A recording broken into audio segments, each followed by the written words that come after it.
I really like this driver's thinking.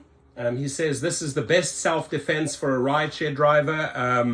I think it's one of the many good suggestions for defense. I don't personally think the best. I think if you are trained with firearms and trained correctly and also trained how to stay calm in situations, I do still think a 9mm or equivalent will do more damage. But I like this idea. I'm going to put a link to his video below, and let's dive straight in. 101. First of all, if a gun goes off inside your vehicle, you're going to be deaf. It's like a stun grenade going off, and you're going to be totally disoriented. You're not going to be able to defend yourself. Plus, a pistol for such a small, close quarters combat environment like this. He's not necessarily wrong, but again, I think it all comes down to the training. Doesn't matter what environment you put in. If you know how to use a gun in the right type of situation, it'll save your ass, right? So yeah, if it goes off inside the car and you're not prepared and you've never faced that type of sound, it'll sound like a grenade went off in your car, and he's absolutely right. And what you can't even maneuver is not going to help you. This is the solution. You see this? This is from a Make sure your cord doesn't get stuck if you need it. Know what it is. So all you do, very simple. Someone grabs you behind your neck or something like that. All you do, instead of reaching for your neck like this, which is not going to do anything, you just reach for this, like this, very quickly. Watch now. Oh, we missed it first time. Boom, you got this, and then you go. Like a chicken. Very conspicuous and very awesome. That is what I recommend. This was put on with Velcro, and it's not going anywhere. Cool little setup, right? I like the sound effects, like a chicken. It basically means if you can get one hand down there, remember you're being strangled from behind, or someone has a gun or a knife to your head or to your neck, you'd have to get down there. That to me is a little too far across, right? It's in the center and the front. Right here by the seat, I mean, if you can, right, that's the least amount of reach. Because if you put in that situation, you pull back into your seat, I mean, can you actually get there? Can you get to that point? Might be difficult. Try it out, right? Try it out. And then in the car that I just finished yesterday, which is a Chevy Camaro, I guarantee you it would be so far away, I wouldn't be able to reach down. So if you have like a holster, and there are seat holsters, right? You can just quietly put your hand down, and if you train, shoot them through the seat, right? Shoot them through the side here, through the seat several times. You're not going to miss. He's right behind you. This is great, ladies and gentlemen. I mean, you can poke a couple of holes inside the guy's hand, right? But if the guy has a firearm and a knife and he's behind you and you agitate it with a couple of stab wounds, I don't think it's going to go quite your way. I mean, he might slit your throat. He might pull the trigger. Me personally, I have a different, I mean, I'm trained in this arena, but, and I suggest you go for some training if you really value your life, and if they deactivate your account because they found out you have a firearm, it's your life over a situation, right? I mean, I would take a deactivation from a company any day versus losing my life.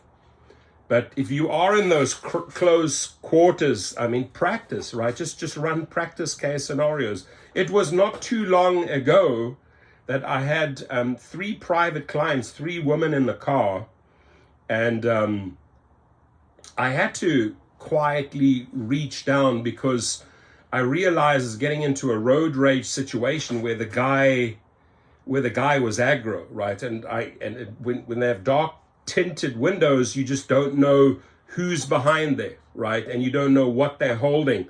So I quietly reached down, and I think the one lady saw what I was doing, but they also saw how this car was behaving, right? And she said, "Uh-oh, Torsten's on, but he's got the situation covered." And she's a cool chick.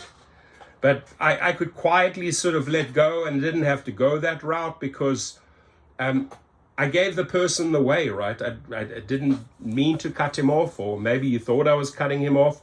But the guy got into a quick rage very quickly, and I gave him the right of way. And it happened right by LAX as you try to get in. The people get really, really aggro. But my brain is trained to be safe. He has a mechanism that works for him. All I can say is if you have a person behind you with a weapon, with a knife or a gun, and maybe in one arm, or with one arm they're holding you back, they're pulling you back. With the other arm they might have a pistol to your head, or they just straight up have a knife or something to your neck from behind. This could go south. Because a little thing like this, yeah, I mean, if you can get him in the face, sure, but you can't really see the person's face behind you, right? You don't know where you're going with that. But if the arm is here and he goes like, puck, puck, puck, puck, that's a couple of little stab wounds. Yeah, it'll release the hand, but what follows? What follows then, right? The knife follows, or the gun if they're armed. So you really, really need to maybe practice different situations. And I kid you not, right? I kid you not. This is not a joke. Obviously, by the way, the best of the best, the new Sonnet 1 Pro, voice activated Van True, the best dash cams in the market, right? Go check it out online. Actually, I'll leave the link below. Sonnet 1 Pro, voice activated dash cam. That is a major deterrent. Major deterrent. But it wouldn't be a bad idea to know your surroundings in these close quarters. Okay, I have my knife on the left-hand side. If you are an owner of a gun, you have your seat holster, you know where it is. Maybe you have this little device down there, which is quietly hidden away. You know where your pepper spray. So maybe just do a couple of little scenarios, like if something, okay, or practice it with someone, right? Have a friend say, listen, I need to practice a couple of scenarios. Get behind me.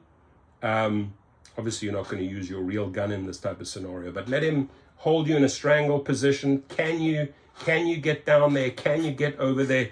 Like, see what it's like in real life, right? And a good buddy will assist you, right? Like, listen, I'm a rideshare driver. It's getting dangerous out there. I have a couple of deterrents here. I just sort of want to see that if I'm put in that situation and you hold me in a lock, can I get there? Like, can I reach there? What does it help if you have the thing there, but you're in a situation you cannot even get there because it's more than an arm's length, right? You need stuff in close surroundings, accessible, quiet stealth mode. And then if you're calm enough, take action. Again, you can watch a lot of videos, you could study a lot about this, but if you're not put in a real life scenario, ladies and gentlemen, I've been in these situations several times in South Africa, maybe a few times in the United States.